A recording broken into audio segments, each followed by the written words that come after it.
Morning po, sir. Oh, good morning din. Taga saan kayo? Sa Pampanga po na Red Cross, maganda po. Red Cross. Oo.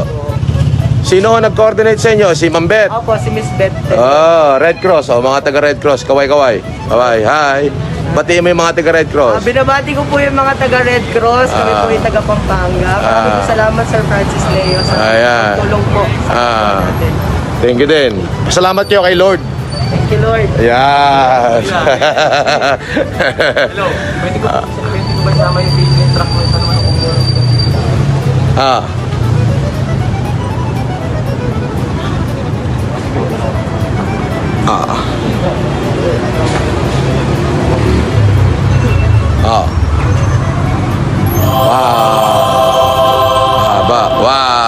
Wow! Konti lang ho tayo mamigay. Ang tinimay, tonelada ho agad. Hindi tayo namimigay na sako-sako. Tonelada ang bilangan. Mahirap bilangin ho kasi pag sako eh. Ngayon, pag tonelada, madaling bilangin. Sino yan? 3 truck ho yan. Makikita nyo. Makikita nyo. Baka sabihin, 4 truck lang naman. Kaya pabubuksan ko na ho.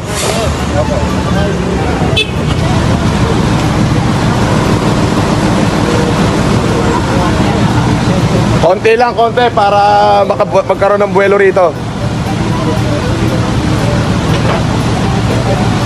Pabanti mo, konti lang.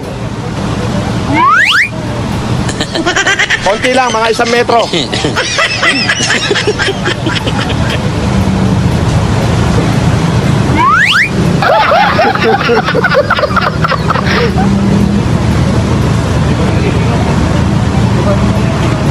Hindi naman pala. Okay naman pala eh. Ganyan pala eh. Ito yung kalabasa sa kabila. Lalaki oh.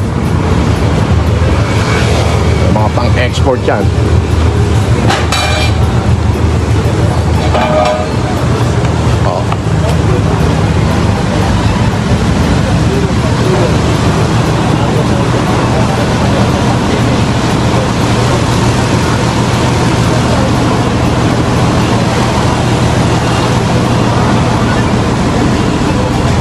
Yan po yung bigas na ipamimigay natin para sa bayan ng Nueva Ecija. Sa Quezon, Nueva Ecija. Santo Domingo, Nueva Ecija. Bulacan, Kamiling, Tarlac. At para ho doon sa Bicol Region. Pagkakasyahin ho natin. Bali, ang total ho na distribution natin ay 1,070 sacks today. At 50 tonelada ng kalabasa. Ayan o.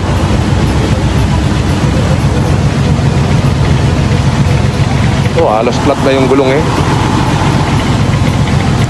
Doon sa mga iba ay schedule ho natin yan. Pati nga pala yung 3rd district ng Quezon City, bibigyan din ho natin. Binabati ko yung kinakapatid ko ha. Yung si Tintin, Taginod. Konti lang, 1 metro.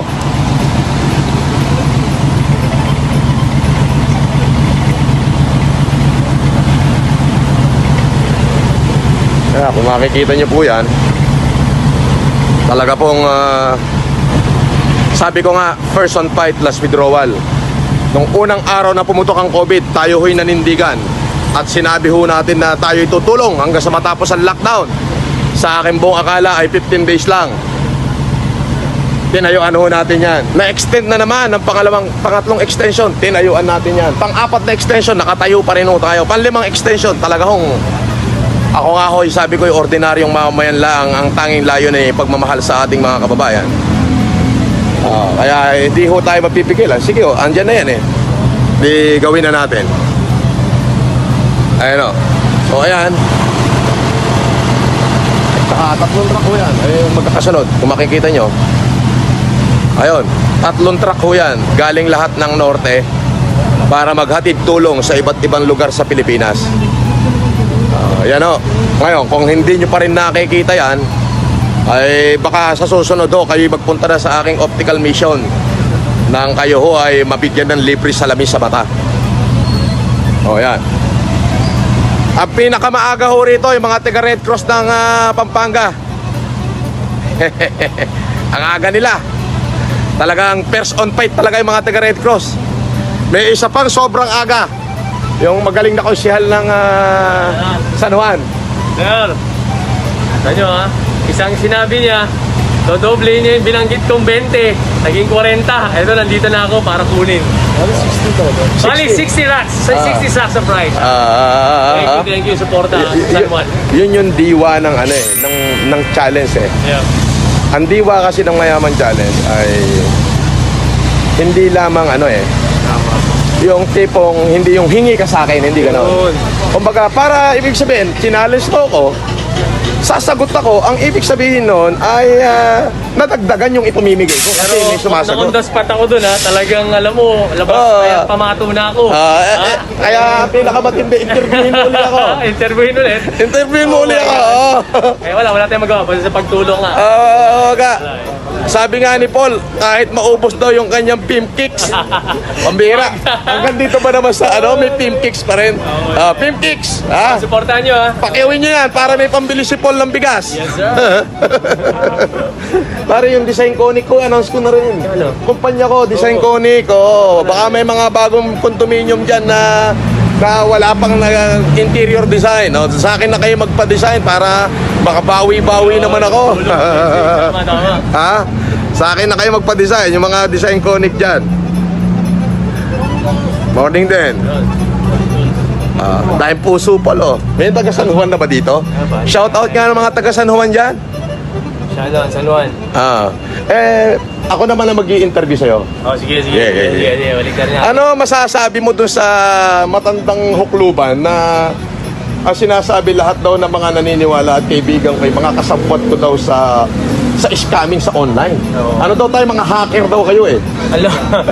Alam nyo, Huwag ka magbabanggit ng pangalan. hindi ko kilala. Tandang tiyanak lang. Yun.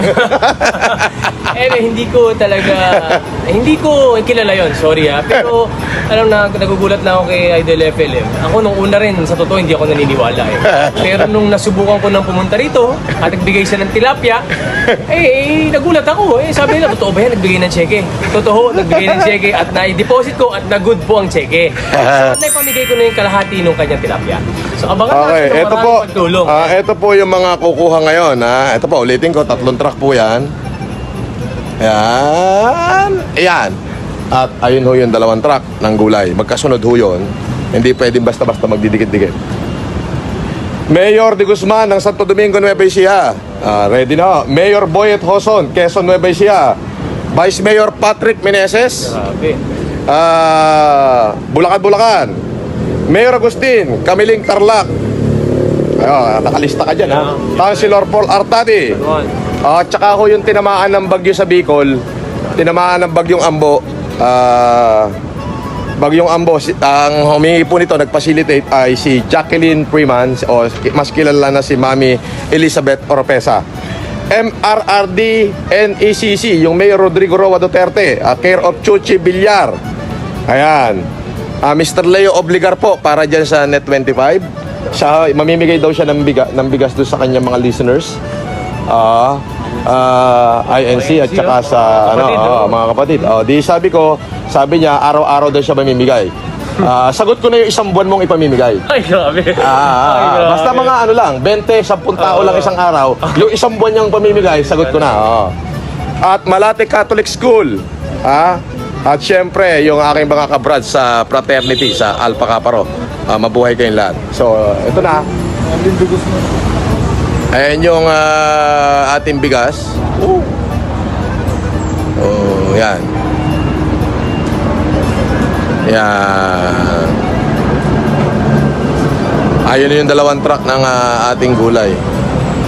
Magkasunod. So, 3 malalaking wing band po yan. Ito yung wing band. Ayan, haba. Yan. 3 ho yan. Wing band na yan. Ayun. Nueva Ecija talaga, no? So, ayan si Paul. Ano masasabi mo sa bayan ng San Juan? Ito, pare, yan. Mahal kayo ni FLM. Ako ang bag ako, siya doblado. Yun nga, sabi ko, basta kung saan makakatulong, tayo sa tao makakatulong. Kahit naman marami tayong basher, di ba? Sa Brad, pagtulong. yung basher kasi ano yan eh. Ano lang yan eh. Ang tawag dito? Fake news eh. Fake account eh.